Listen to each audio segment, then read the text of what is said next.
Hi guys! Just a quick tip, kung ikaw ay bumibili ng isang property, remind ko lang na don't only check yung title ng property.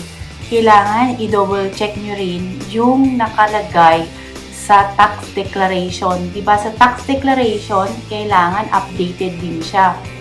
Not the payment pero yun doon sa building size.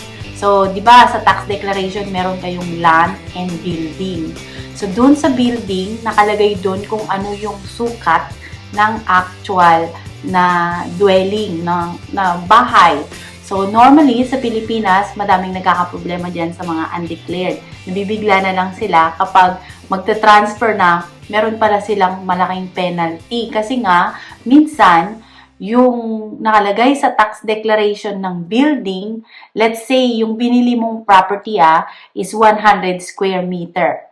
So, yung dun sa tax declaration na under the building, ang nakalagay na size doon is, let's say, 50 square meter lang.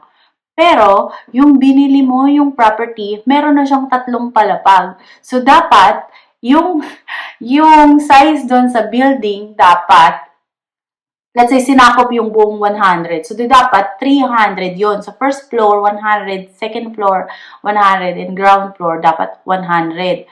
So, dapat 300 yon. Pero kung 50 lang ang nakalagay doon, guys, you have to make sure na kayo as buyer will have to explain doon sa seller na wait lang, itong tax declaration natin sa building, hindi po updated.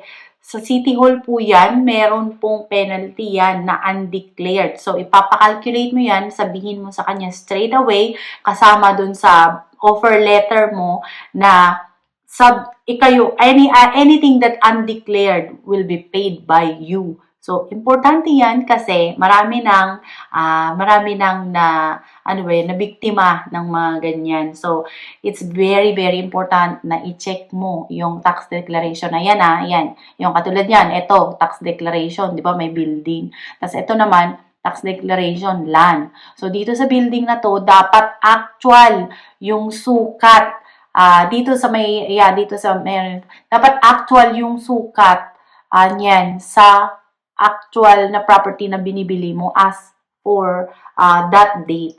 So, like again, let make sure mo na kung hindi ka sure na yung building size na nakalagay dito sa tax declaration na to, kung hindi yan nagmamatch sa bahay na nakikita mo, make sure na i-remind mo yung si seller na any undeclared will be paid by her. Kasi malaki-laki din yan. I know one of yung pinagbilan namin, last 2 years, yung bahay niya, 108 square meter.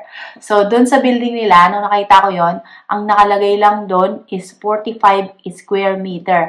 Alam nyo ba kung kailan sila last na nag-update sa assessor? That was back 1989. Sabi niya, yun ang sabi niya. Kasi tama nga, kasi yung bahay nila, hindi na lang siya 45 square meter. I think it's already 90 square meter. Halos sinakop na nila, or even probably smaller, I would say. But yet, ito sa Makati, especially kung sa Makati yan, sobrang mahal yung undeclared. Kailangan mo pang makipag-negotiate dun sa mga tao sa loob na kesyo magbibigay sila ng discount. Hindi natin alam, binubulsa na lang nila yon. Ang last na binayaran ng aking yung pinagbilhan namin, binigyan siya ng 354,000. So, I think, binabaan lang yon ng 50,000 nag-discount lang sila ng 50,000. Pero, hindi natin alam kung saan napunta yung 50,000. And also, sabihin nyo doon sa pag binayaran yung undeclared, make sure na magpa-issue kayo ng receipt kasi kailangan yan, tax clearance and tax receipt. So, maraming mga buwaya sa City Hall, pero, make sure lang na pag nabayaran na yon bago i-transfer sa inyo, make sure na updated na yung tax deck. Kasi baka mamaya, binayaran na yon tapos hindi kayo binigyan ng new tax deck na meron ng updated ng sukat ng as per kung ano yung binibili nyo.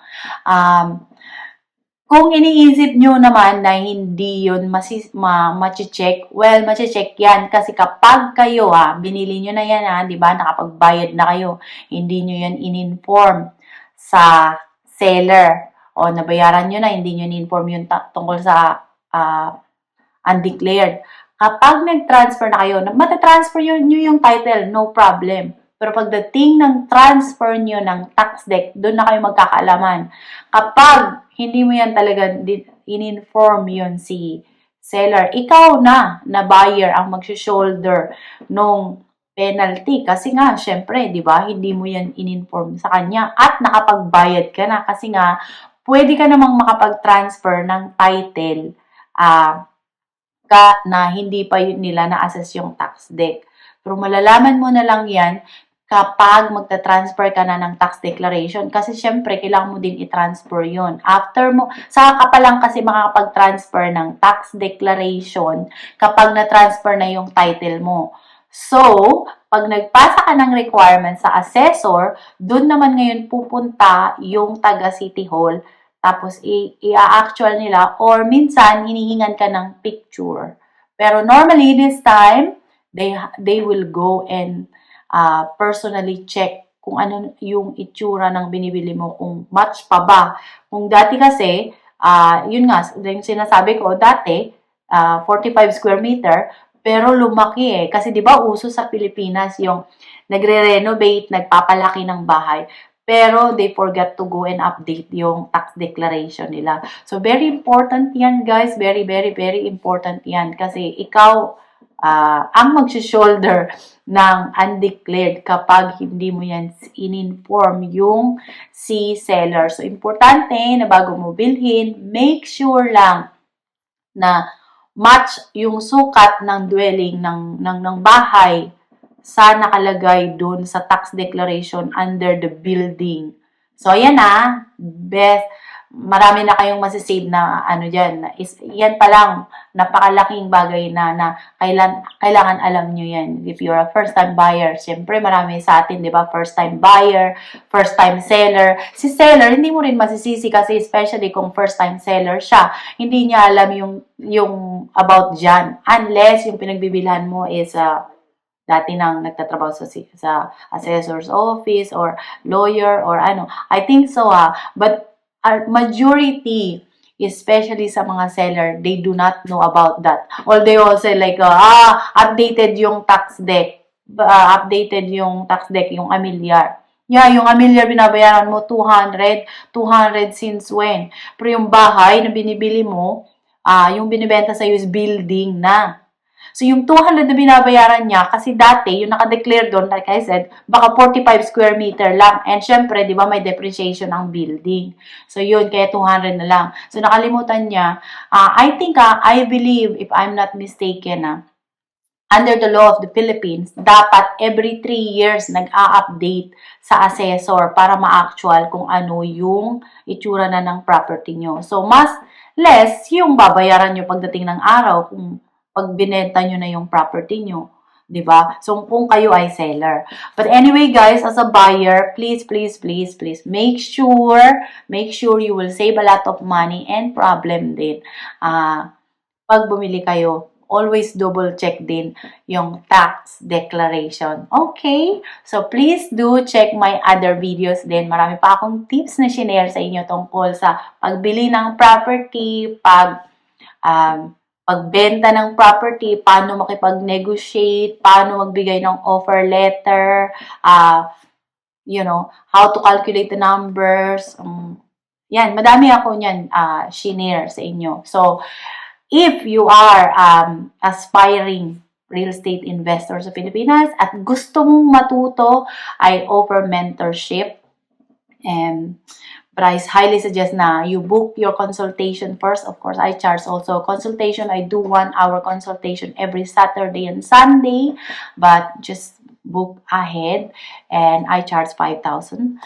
And all you need to do is after you book your consultation, isulat mo lang lahat ng gusto mong malaman, lahat ng question mo.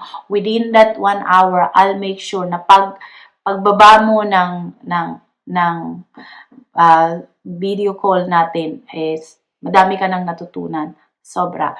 And yes, so I will be very, very happy to help you, and I'll make sure na if you're going forward with your goal, like investing goal, I will hold your hand to buy that. Make sure that that first rental property deal na bibilhin mo will work hard for your you, diba? So again, my name is Claudine Gallagher, and my email is claudinedgallagher@gmail.com if you are interested to know more about my mentorship, or if you want to book for your consultation, feel free to shoot me an email, claudinedgallagher@gmail.com. So I will see you on my next video. Bye!